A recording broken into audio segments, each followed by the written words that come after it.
Hello everyone, कैसे हैं आप सभी। आई होप सारे लोग बढ़िया होंगे और आपकी तैयारी आई होप बहुत शानदार तरीके से चल रही होगी। चलिए, हम लोग सैम्पल पेपर के ऊपर बात कर रहे थे, है ना। तो 24th तक के जो क्वेश्चन थे वो हमने कर लिए थे। 24 में एक ऑप्शनल क्वेश्चन था, मतलब 24 में दो क्वेश्चन आपके पास हैं। एक तो एडमिशन से आया हुआ था और एक ऑप्शन आपके पास था उसमें और वाला, तो वो फ्रॉम द रिटायरमेंट आया हुआ है, तो उसी के ऊपर हम लोग डिस्कस करने वाले हैं। ठीक है बात। चलिए बिना देर किए हुए डिस्कस करते हैं। तो 24th वाला जो क्वेश्चन था, ठीक है, उसमें एक ऑप्शनल क्वेश्चन था और वो क्वेश्चन हम लोग कर रहे हैं। तो क्वेश्चन देखो फ्लैश आपको हो गया है। तो question is saying that P Q R were partners in a firm sharing profits in the ratio 3:1 respectively on March 31st 2022 the balance sheet of the firm stood as follows, है ना। Balance sheet की कुछ condition हमको दे रखी है, liabilities दी है, bills payable, capital account, उधर cash, debtor, stock, building, profit and loss account. तो बस गौर करने वाली बात यहाँ पर प्रॉफिट एंड लॉस अकाउंट है। प्रॉफिट एंड लॉस अकाउंट का बैलेंस हमको दिया है asset side. If it is given in the asset side, तो इसका ये मतलब हुआ कि फर्म को इस साल लॉस हुआ पड़ा है ना। फर्म को यहाँ पर लॉस हुआ पड़ा, तो लॉस को हम रिकवरी करते हैं from the old partners in the old ratio. बात वो एडमिशन की हो, चाहे वो रिटायरमेंट की हो, चाहे वो डेथ की हो, तो हम इन लॉसेस को, है ना, या फिर कोई प्रॉफिट हम लोग को बांटना हो या कोई ऐसा रिजर्व हो जो हमें बांटना हो, तो इन सबको हम लोग ओल्ड पार्टनर्स के बिटवीन ओल्ड शेयरिंग रेशियो में बांटा करते हैं बच्चे। चलिए आगे बात करते हैं। Q retire on the above mention date on the following terms. तो इस डेट में जो क्यू है वो रिटायरमेंट ले रहा है। फर्स्ट जो कंडीशन है, that is building is to be appreciate by 7,000। Building की वैल्यू 7,000 से बढ़ गई है। अ प्रोविजन फॉर डाउटफुल डेप्ट is to be made at 5% on debtors. तो जो प्रोविजन फॉर डाउटफुल डेप्ट है वो हमें 5% मेंटेन करना है। Goodwill of the firm is valued at rupees 18,000। Goodwill की value 18,000 and adjusted to be made by raising and writing off the goodwill. ये बहुत इंपॉर्टेंट पॉइंट है। Raising and writing off the goodwill का मतलब हुआ एक बार गुडविल पार्टनर्स के अकाउंट में डेबिट करनी पड़ेगी इन दी ओल्ड रेशियो, एक बार वही गुडविल जो बचे हुए पार्टनर्स होंगे उनके अकाउंट में क्रेडिट की जाएगी इन दी न्यू रेशियो। ठीक है बात। चलिए समझते हैं आगे कहानी क्या कह रहा है। उसके बाद आगे बात करता है कि 2,800 रुपये was paid to Q immediately and the balance in his capital account to be transferred to his loan account carrying interest as per the agreement। मतलब 2,800 रुपए की पेमेंट तो हमने क्यू को ऑन द स्पॉट करनी है, बाकी उसके लोन अकाउंट में या उसके कैपिटल अकाउंट में उसको ट्रांसफर कर देना है। ठीक है बात। आगे कहता है कि remaining partners decide to maintain equal capital balances by opening current account. यानी जो जो बचे हुए पार्टनर्स हैं वो ये डिसाइड कर रहे हैं कि हम हमारी जो फ्यूचर में कैपिटल होगी वो इक्वल होगी दोनों की। ठीक है बात। और अगर इक्वल नहीं बन पाई, कैपिटल एडजस्टमेंट है इसके अंदर, अगर इक्वल नहीं बन पाई तो that capital has to be brought by the partner or will be withdrawn by the partner. मतलब जिसकी कम पड़ेगी वो लेकर आएगा, जिसकी ज्यादा हो जाएगी वो लेकर जाएगा थ्रू दी करंट अकाउंट। मतलब जो एंट्रीज आपने करनी है वो करंट अकाउंट के थ्रू करनी है। ठीक है बात। चलिए समझते हैं क्वेश्चन आराम से। तो चलो क्वेश्चन हम लोगों ने समझ लिया, पढ़ लिया क्वेश्चन आराम से, है ना। अब हम बात करते हैं क्वेश्चन के ऊपर कि क्वेश्चन सॉल्व किस तरीके से होने वाला है। देखिए, तो क्वेश्चन ने कहा है कि भाई आपकी जो सामान की कुछ वैल्यूज हैं, एज एग्जांपल अगर हम लें building is to be appreciate by, लिखा है 7,000, तो बिल्डिंग की वैल्यू 7,000 से बढ़ रही है।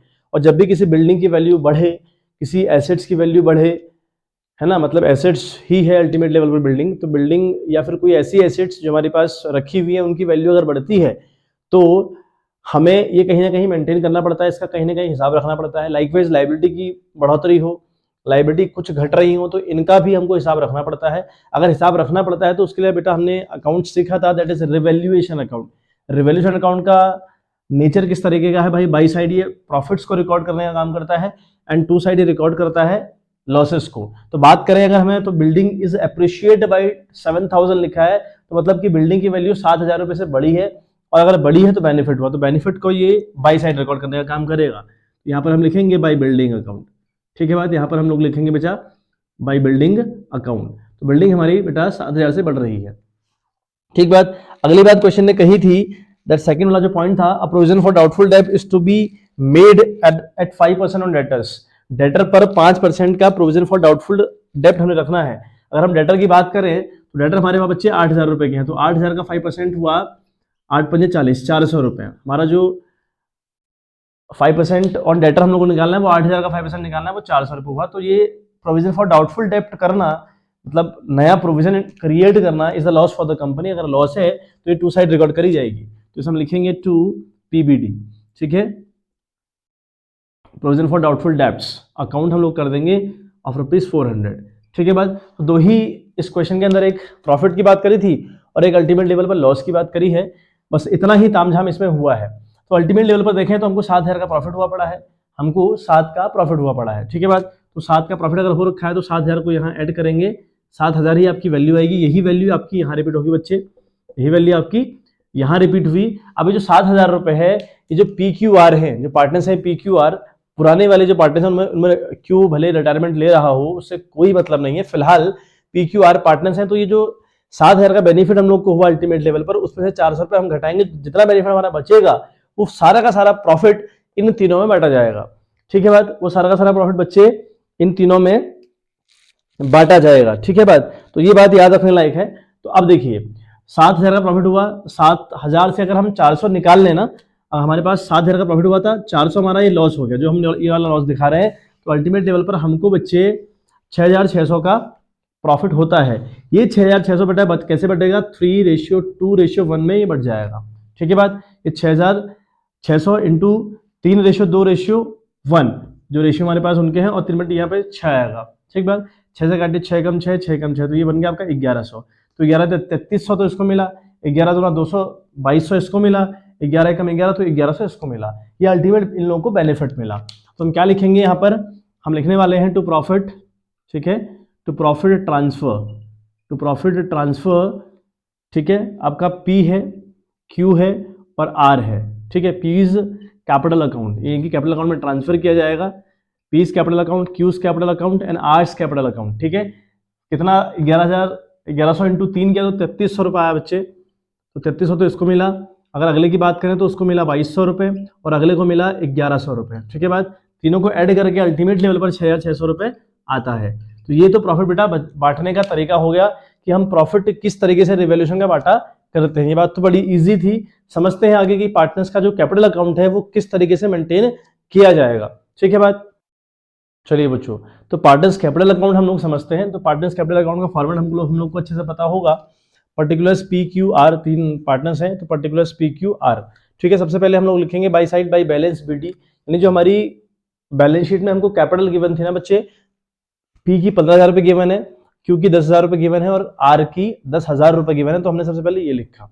ठीक है बात, अब बात करें बाई साइड हम क्या रिकॉर्ड करते हैं। तो बाई साइड हम एक तो बैलेंस BD रिकॉर्ड करते हैं जो आपकी ओपनिंग कैपिटल है, बाकी जितनी भी इनकम आपकी रहती है वो सब बाई साइड हम रिकॉर्ड करने का काम करते हैं। तो हम अगर रिवैल्यूएशन अकाउंट में देखें बच्चे, तो हमको 3,300, 2,200 और 1,100 का प्रॉफिट इन पार्टनर्स को हुआ है। अगर ऐसा है तो ये बी साइड, ये सारा का सारा तामझाम बाई साइड हम रिकॉर्ड करने का काम करेंगे। तो यहाँ लिखेंगे बाई प्रॉफिट। ठीक है, बाई प्रॉफिट ऑन रिवैल्यूएशन। ठीक है, by profit on revaluation account आपने क्रेडिट किया और यहाँ पे लिखा भाई इसको 3,300 का प्रॉफिट हुआ एक बंदे को, अगले वाले को प्रॉफिट हमारा हुआ 2,200 रुपये का प्रॉफिट हुआ। ठीक है, अगले वाले को प्रॉफिट हुआ 1,100 रुपये का। ठीक बात, तो ये हमने यहाँ का प्रॉफिट हो चाहे फिर लॉस हो वो हमने ट्रांसफर कर दी। ठीक बात, अब अगर हम बैलेंस शीट में देखें ना बच्चे, तो बैलेंस शीट देखो, मैं आपको एक बार दोबारा क्वेश्चन फ्लैश करवा रहा हूँ। तो क्वेश्चन आपको फ्लैश हो गया, बैलेंस शीट देखें आप जरा। बैलेंस शीट में आप देख रहे हैं कि आपको प्रॉफिट एंड लॉस का बैलेंस दिया है 1,200 रुपये, और वो भी किस साइड, एसेट साइड। ये जो प्रॉफिट एंड लॉस का बैलेंस आपको गिवन है वो भी एसेट साइड, तो बेटा ये तो आपका लॉस है, क्योंकि प्रॉफिट का बैलेंस एसेट साइड गिवन नहीं होना चाहिए।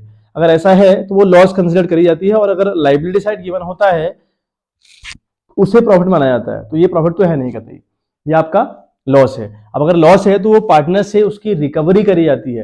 अगर रिकवरी करी है तो खर्चा हुआ पार्टनर्स का, तो इस साइड हम उसको रिकॉर्ड करने का काम करेंगे। तो टू साइड हम लिखेंगे to profit and loss account. ठीक है, to profit and loss account. आई बात समझ। अब जो हमारा प्रॉफिट एंड लॉस का जो बैलेंस हमको गिवन है बच्चे, वो हमको गिवन है 1,200 रुपये। मैं यहाँ पर कर दे रहा हूँ, जगह नहीं है, 1,200 रुपये हमको गिवन है। ये 1,200 रुपये अधिकार किसका हुआ, PQR पर, है ना। PQR का इनका अधिकार इस पर हुआ 3:2:1 के रेशियो में, और ये 6 हुआ, 6 दूना 12। अगर बात करें तो ये 200 हो गया, 200 इंटू 3 करें तो इसको तो मिल रहा है 600 रुपये। ठीक है, ये 600 का अधिकारी हुआ।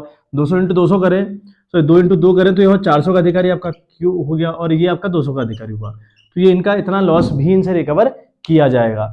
ठीक है बात। अब देखो मैं दोबारा फिर आपको फ्लैश करवा रहा हूँ, देखो क्वेश्चन एक बार फिर फ्लैश हुआ है। तो क्वेश्चन में थर्ड वाला जो पॉइंट देखिएगा, पॉइंट लिखा है goodwill of the firm is valued at rupees 18,000, यानी जो गुडविल है फर्म की वो 18,000 रुपए वैल्यूड करी गई। Now and adjusted to be made by raising and writing off the goodwill. का मतलब क्या हुआ है ना, मैंने गुडविल के रिगार्डिंग पॉइंट हमने पढ़ा कि ये रेज करी जाएगी और फिर राइट ऑफ करी जाएगी। राइट ऑफ का मतलब हम लोग समझते होंगे, राइट ऑफ का मतलब है खत्म करना गुडविल को राइट ऑफ कर देना फर्म से, उसको मिटा देना। फर्म मिटेगी, अगर गुडविल फर्म से मिटानी है तो हमारे उस टाइम पे पार्टनर्स को डेबिट हमें करना पड़ता है। और जब हम रेज करते हैं गुडविल को, रेज्ड करने का काम का मतलब क्या हुआ, हम गुडविल को ओल्ड पार्टनर्स में ओल्ड रेशियो में बांट देते हैं, तो दैट इज कॉल्ड रेज्ड करना, गुडविल को रेज्ड करना। और राइट ऑफ का मतलब क्या हुआ, रिमेनिंग पार्टनर्स के अकाउंट में गुडविल को डेबिट करना इन दी न्यू रेशियो, इसे कहते हैं राइट ऑफ करना। ठीक है बात, ये हर चैप्टर में यही कॉन्सेप्ट आपका लगेगा, तो इसे याद रखिएगा। ठीक बात। चलिए देखें एक बार क्या बात करी है गुडविल के रिगार्डिंग, कि भाई गुडविल 18,000 रुपए फर्म की आंकी गई और उसको पहले रेज किया गया। रेज करने का मतलब है पुराने वाले पार्टनर्स के अकाउंट्स में पुराने रेशियो में वो ट्रांसफर करी जाती है ना, उसको रेज करना कहते हैं। तो ये 3:2:1 हुआ बट्टे 6 हुआ, 6 तिया हो बच्चे 18, तो 3 तिया 9, तो इसको तो 9,000 मिली, पहले वाले को तो मिली 9,000 रुपए। हम लिखेंगे बाई गुडविल, हम लिखेंगे बाई गुडविल, तो एक को मिली भाई 9,000 रुपए। ठीक है बात। अगले को 3 दूनी 6,000 मिली, और अगले को मिली बच्चे 3 कम 3,000, तो एक तरीका हमारा ये हुआ। ठीक बात। इसी को राइट ऑफ करना है, तो फिर यहां फिर लिखें हम टू गुडविल, यहां फिर लिखें टू गुडविल। ठीक है बात। राइट ऑफ करने का मतलब क्या है, बचे हुए पार्टनर्स को नए रेशियो में गुडविल को डेबिट कर देना, इज कॉल्ड राइट ऑफ करना। मतलब क्या हुआ भाई, गुडविल अभी भी 18,000 रुपए है, लेकिन जो पी क्यू आर है ना ये चला गया, आर जो क्यू है वो तो चला गया रेशियो से। अब ये नहीं पता कि भाई वो जो बचे हुए पार्टनर्स हैं किस रेशियो में गेन कर रहे हैं, क्या चल रहा है, क्या नया है, ऐसा क्वेश्चन में गिवन नहीं है बात। तो जो बचा हुआ रेशियो है ना 3 और 1, क्यू को निकाल दीजिए, आप क्यू को हटा दीजिए, बचा हुआ क्या है 3 और 1, तो यही आप नया रेशियो कंसिडर करेंगे बच्चे। तो हम ये मान के चलेंगे कि भाई जो 3 और 1 है ये नया रेशियो आपका है। तो हम क्या करेंगे, 18,000 इंटू 3:1/4। ठीक है बात। क्या करें, 4 चक्को 16, ठीक है, 2 बचा तो ये 20 हुआ, 4 पंजे 20, तो ये बचा आपका 4,500। अब मल्टीप्लाई करिए 300 है ना, 300, 3 पंजे 15, 5 से 1, 3 चक्को 12 और 1 13, तो एक को तो मिल रहे हैं 13,500। ठीक है बात। इसमें एक बंदे को यानी पी को 13,500 मिल रहे हैं, तो यहाँ इसको करिए 13,500 से डेबिट, 13,500 लिखिए इसके आगे। बात करें अगर इसकी तो 4,500 एक कम 4,500 ही हुआ, तो क्यू तो है नहीं क्योंकि क्यू तो रिटायरमेंट ले रहा है, बचा आपका ये आर, ये जाएगा बेटा 4,500 से। ठीक है बात, ये भी हमारा हुआ। तो हमने गुडविल को रेज किया, पहले अकाउंट में ट्रांसफर करी, फिर उसको राइट ऑफ भी कर दिया। ठीक है बात। तो इतनी बात, ये जो रेज्ड और राइट ऑफ वाला कॉन्सेप्ट है बच्चे बहुत बहुत ज्यादा इंपॉर्टेंट कॉन्सेप्ट है, इसे याद रखना है आप लोगों ने। ठीक है बात। चलिए मैं क्वेश्चन आपको एक बार फिर दोबारा से फ्लैश करवाता हूँ। देखो क्वेश्चन आपको फ्लैश फिर हुआ है। चौथा वाला पॉइंट लिखा है कि ₹2800 was to be paid to Q immediately and the balance to his capital account, है ना। तो मतलब हमने 2800 की पेमेंट क्यू को ऑन द स्पॉट करनी है। अगर ऐसा कुछ है बच्चे तो भाई क्यू की जो पेमेंट रहेगी ना, वहां पर आप इसको टू कैश और टू बैंक वट जो भी आपको सही लगे वो आप करिए। तो बैंक अकाउंट हमने किया और क्यू पे लिखा आपने 2800 रुपए। ठीक है बात, ये हमने लिख दिया।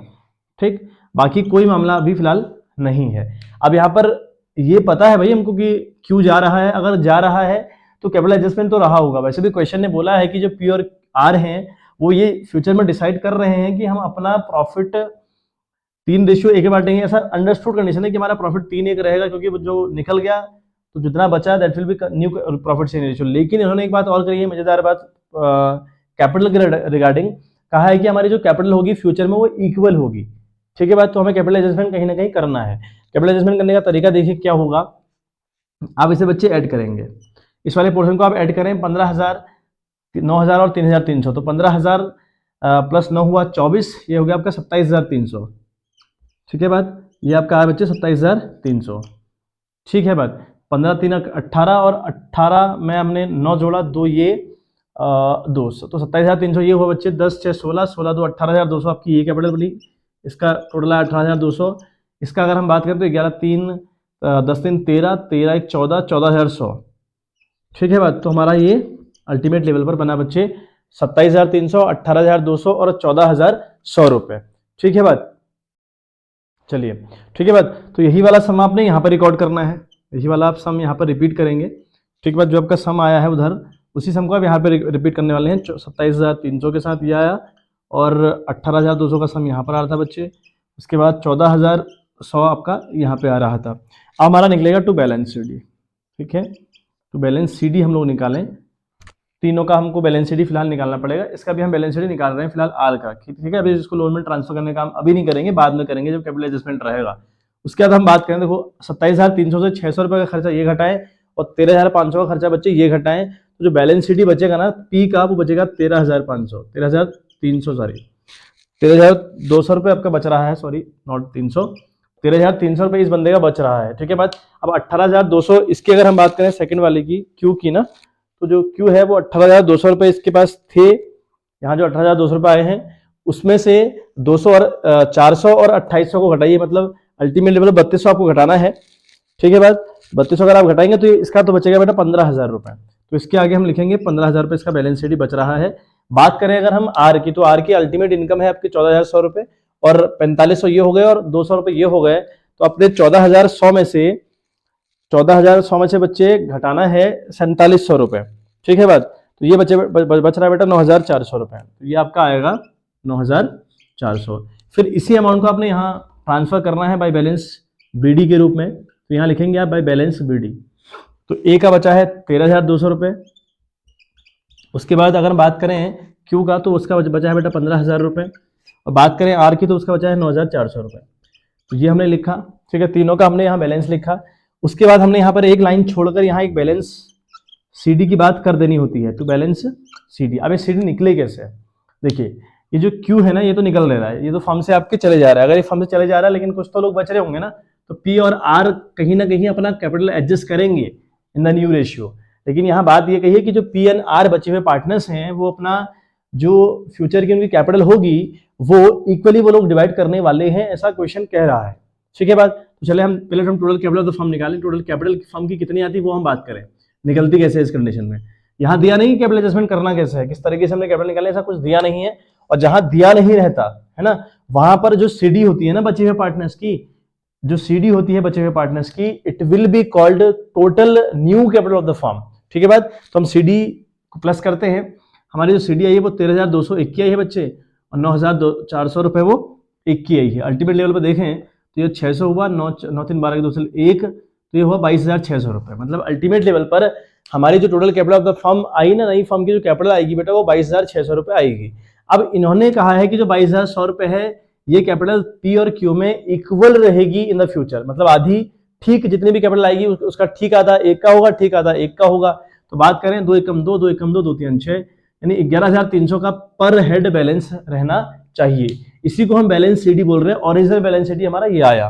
तो हमने यहाँ बैलेंस सीडी में लिखा 11,300 बच्चे, और यहाँ पर फिलहाल डेस्क किया तो यहाँ भी लिखा 11,300। तो इनकी कैपिटल अल्टीमेट लेवल पर 11,300 रहेगी फर्म के अंदर। अब देखें आप 13,200 इस बंदे के पास है, इसके पास होनी चाहिए सिर्फ 11,300।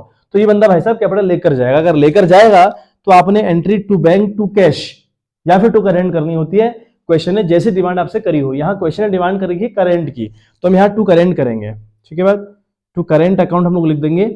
टू करेंट अकाउंट हम लोग लिखेंगे, अगर हम 13,200 से अगर लेस करें 11,300 को, ठीक है, अगर हम लेस करें 13,200 इसके पास थे, होने सिर्फ 11,300 चाहिए बच्चे, तो 1,900 का बंदा का बैलेंस बच रहा है जो कि निकाल कर ले जाएगा अपने पास से। ठीक है बात।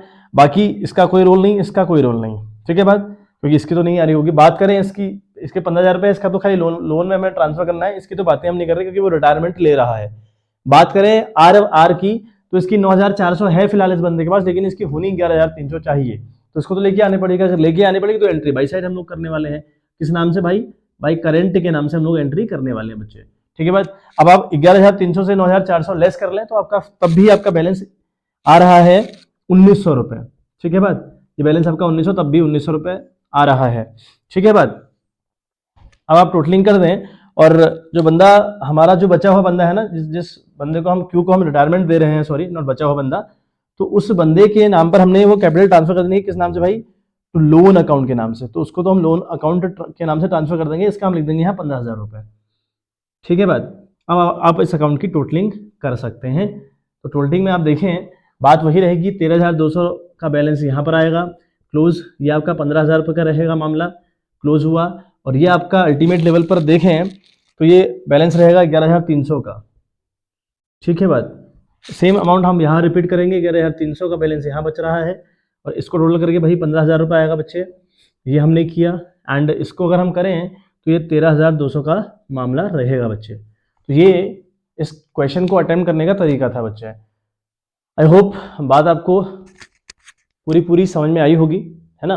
क्वेश्चन बढ़िया एकदम क्वेश्चन था। करिएगा इस तरीके के क्वेश्चन को। रिटायरमेंट और डेथ में से इस टाइप के क्वेश्चन आना बिल्कुल पॉसिबल है, बिल्कुल संभावना इन क्वेश्चंस की हैं।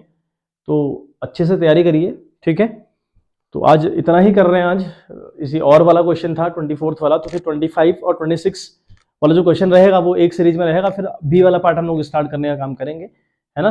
एमसीक्यूज आपको मैं लगातार सेंड कर रहा हूँ। एमसीक्यूज पे आप प्रॉपर ध्यान रखिए, जितना आपको ये करवाया जा रहा है वो आप करिए। फिर एक स्ट्रेटजी में लेके आने वाला हूँ कुछ दिनों में। एक स्ट्रेटजी आप लोगों के लिए तैयार की जा रही है। तो उस तरीके से आपको पढ़ना है। अगर उस तरीके से आप पढ़ लेंगे तो आपको 90 या फिर 95 96 लाने में अकाउंट्स में एटलीस्ट प्रॉब्लम नहीं होगी, है ना। तो एक सीरीज आपके लिए मैं लेके आऊंगा जिसमें हम सिर्फ एग्जाम ओरिएंटेड क्वेश्चन ही करने वाले हैं। तो एक वीडियो में उसके लिए पहले उसके रिगार्डिंग निकालूंगा, जिसमें बात करेंगे कि भाई किस तरीके से हमने क्वेश्चन अटेम्प्ट करने हैं और किस तरीके से क्वेश्चन एग्जाम में आते हैं।